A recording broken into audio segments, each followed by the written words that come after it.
DOTR, Philippine Coast Guard at Philippine Ports Authority muling magkakasa ng libreng sakay para sa mga may stranded o na-stranded na pasahero.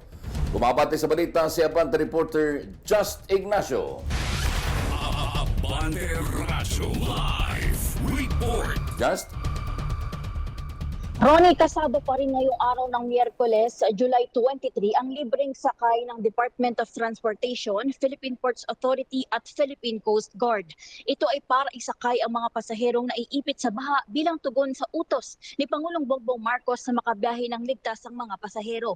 Ayon sa ulat ng DOTR, nagsimulang maghatid ng pasahero ang mga bus at truck ng mga nasabing ahensya alas 7 hanggang alas 10 nitong umaga at mamayang alas 5 hanggang alas 8 mamayang gabi. Dadaan lang mga ito sa mga rutang Quiapo patungong Fairview, Quiapo patungong Angono, Legarda patungong Angono, Loton patungong Alabang at Rojas Boulevard patungong Sucat. Yan ako, si Just Ignacio ng Abante Radyo. Itong balitang mabilis na bangis, walang mintis.